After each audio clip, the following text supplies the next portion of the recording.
মিলাদ কিয়াম হাদিস কোরআনে কোথাও নাই। এটা মুস্তাহাব আমল। কি আমল? মুস্তাহাব আমল।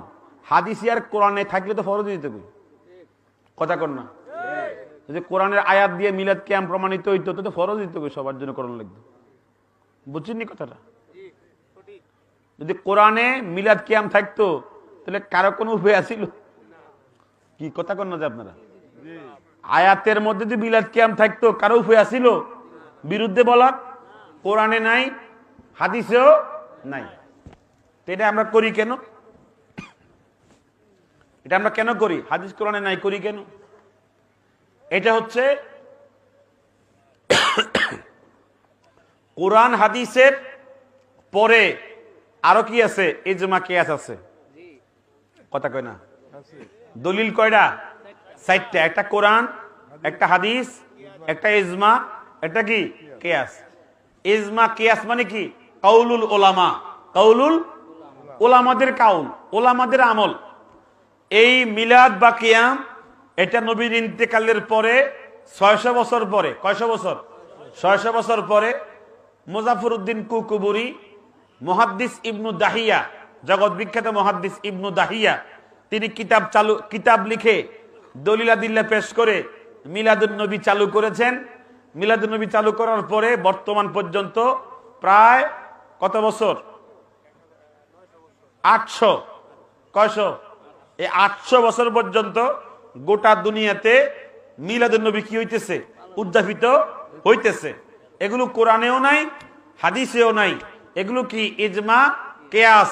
আলেমদের কি? আলেমদের, এগুলো আলেমদের বক্তব্য, আলেমদের সিদ্ধান্ত। অতএব এগুলো কোনো ফরজ না, সুন্নত না, ওয়াজিব না। এগুলো মুস্তাহাব। এগুলো কি? মুস্তাহাব। কেউ মিলাদ করলো, মিলাদ পড়লো, রসুলকে কিয়াম করে সম্মান দিল, তিনি আত্মিক শান্তি পাইল, আর এর মাধ্যমে তিনি কি হইল? নবীকে শ্রদ্ধা সম্মান দেখাইল, আলহামদুলিল্লাহ। আর কেউ করলো না, করে নাই, অভ্যাসে নাই, ছেড়ে দিছে, কোনো কি হবে না? গুনাহ হবে না। করলেও কোনো, এখানে করলে এজন্য যে সওয়াব পাবে, ইয়া নবী সালামুন আলাইকা, কি আছে এখানে? সালাম আছে, সালাত আছে। এগুলো পড়ার কারণে সওয়াব পাবে। আর তাজিমের কারণে কি পাবে? নবীর শ্রদ্ধা সম্মানের কারণে সওয়াব পাবে। কিন্তু না করলে, এটা ছেড়ে দিলে পরে সে পাপী হবে, জাহান্নামী হবে, গুনাহগার হবে, তা কোনো বলা যাবে না। আর যদি মিলাদ কিয়াম নিয়ে সমাজে মারামারি হয় আর কাটাকাটি হয় তাহলে কি হবে? গুনাহ হবে, পাপ হবে। অতএব মিলাদ কিয়াম এটি মুস্তাহাব বিষয়। কেউ করলে করলো, কেউ না করলে না করলো। এটা নিয়ে মারামারি ঝগড়া করা সম্পূর্ণ কি? হারাম। সম্পূর্ণ কি? হারাম। নবীকে সম্মান করা, দাঁড়ায়া সম্মান করা, এই বিষয়ে হাদিস আছে। কিন্তু ইয়া নবী সালামু আলাইকা এই সময় দাঁড়াইতে হবে এমন কোন হাদিস নাই। নবীকে সম্মান করে দাঁড়ায়া যাওয়াটা কি আছে? হাদিস আছে। বা ওয়ালাম্মা তাম্মা মিন হামলিহি সাল্লাল্লাহু আলাইহি সাল্লামা, এইভাবে পাঠ করা, তাওয়াল্লুদ পড়া, মিলাদ পড়া, এটা হাদিসে নাই। কিন্তু অন্যান্য শব্দে কি আছে? মিলাদের কি আছে? হাদিস আছে। মানে মিলাদের ব্যাপারে অনেক হাদিস আছে। আমাদের পদ্ধতির মিলাদের কোনো হাদিস নাই। অন্যান্য হাদিস থেকে আমরা কিয়াস করে এটাকে মুস্তাহাব বলি। কি বলি? মুস্তাহাব বলি। সত্যিকারের মিলাদ হচ্ছে যেগুলো হাদিসের কিতাবের মধ্যে আসছে। নবীজি নিজে বলেছেন, ফা বলিতু, আমি জন্মগ্রহণ করেছি ফি ইয়াউমিল ইসনাইন, সোমবার দিবসে। এই কথাগুলো হাদিসের শব্দ। কিন্তু ওয়ালাম্মা তাম্মা মিন হামলিহি সাল্লাল্লাহু আলাইহি সাল্লামা, এগুলো হাদিসের শব্দ না। এগুলো তাওয়াল্লুদ শরীফ, জন্মের কাহিনী। এগুলো মুস্তাহসান, মুস্তাহাব বিষয়। এগুলো হাদিসের ভাষ্য নয়। অতএব মিলাদ এবং কিয়াম হাদিসের থেকে উদ্ভাবন করে মুস্তাহাব প্রমাণিত হয়, সুন্নত প্রমাণিত হয় না, ওয়াজিব প্রমাণিত হয় না। অতএব এগুলো মুস্তাহাব, মুস্তাহসানের জায়গায় রাখলেই সবচেয়ে ভালো। এগুলো ফরজ, ওয়াজিবের জায়গায় নিয়ে গেলেই মারামারি হবে। কথা কোন ঠিক কিনা? যাক, বুঝলেন? যা এর দূরই। আমি এরপরে যদি কেউ না মানে কিছু করার তো আর নাই।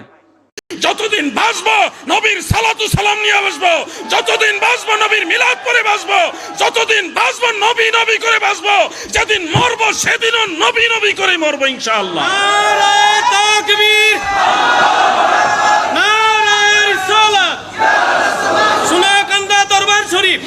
শুনুন, গত কয়েকদিন আগেও শেখুল হাদিস আল্লামা মুফতি মুতালিব হোসেন সালিহি সাহেব হুজুর, তিনি এবং আমি গুনাহগার মাওলানা হাসনাইন আহমদ আল কাদরি, মাওলানা হাসানুর রহমান হুসাইন নকশবন্দি, আরও বেশ কয়েকজন আলেম মিলে আমরা টাঙ্গাইলের মধুপুর গিয়েছিলাম। এই যে আমরা ঐক্যবদ্ধভাবে সংঘবদ্ধভাবে সব সুন্নি উলামায়ে কেরাম আল্লাহ রসুলের মিলাদের পক্ষে মধুপুরে গিয়েছিলাম, একেবারে বাহাসের যে স্পট হাই স্কুল ময়দান, এই ময়দানের একেবারে কাছাকাছি পর্যন্ত আমরা পুলিশ প্রশাসনের কাছে গিয়ে বাধাপ্রাপ্ত হয়ে তাদের সাথে কথাবার্তা পর্যন্ত লং টাইম বলেছি। কিন্তু আল্লাহ রসুলের মহব্বত যদি আমাদের দিলে না থাকতো, আমার বাড়ি ব্রাহ্মণবাড়িয়া, সেখান থেকে সেই টাঙ্গাইলের মধুপুর যাওয়ার দরকার ছিল না। আল্লাহর হাবিবের মহব্বত যদি না থাকতো, তাহলে আল্লামা মুফতি মুতালিব হোসেন সালিহি সাহেব সেই কুমিল্লার লাকসাম থেকে টাঙ্গাইলের মধুপুর যাওয়ার দরকার ছিল না। আল্লাহর হাবিবের মহব্বত যদি না থাকতো, মাওলানা হাসানুর রহমান হুসাইন নকশবন্দি সেই চাঁদপুরের হাজীগঞ্জ থেকে টাঙ্গাইলের মধুপুর যাওয়ার দরকার ছিল না। আল্লাহর হাবিবের মহব্বত যদি না থাকতো, মাওলানা হাসনাইন আহমদ আল কাদরি সাহেব সেই ফেনী দাগুন ভূঁইয়া থেকে সেই টাঙ্গাইলের মধুপুর যাওয়ার দরকার ছিল না। আমরা কেন সেই টাঙ্গাইলের মধুপুর মহিষপাড়া গ্রামের কাছাকাছি ওইখানে গেলাম? একটাই কারণ, আমরা মদিনাওয়ালাকে ভালোবাসি। যতদিন বাঁচবো নবীর সালাতু সালাম নিয়ে বাঁচবো, যতদিন বাঁচবো নবীর মিলাদ করে বাঁচবো, যতদিন বাঁচবো নবী নবী করে বাঁচবো, যেদিন মরবো সেদিনও নবী নবী করে মরবো ইনশাআল্লাহ। নারে তাকবীর, নারে রিসালাত, সোনাকান্দা দরবার শরীফ।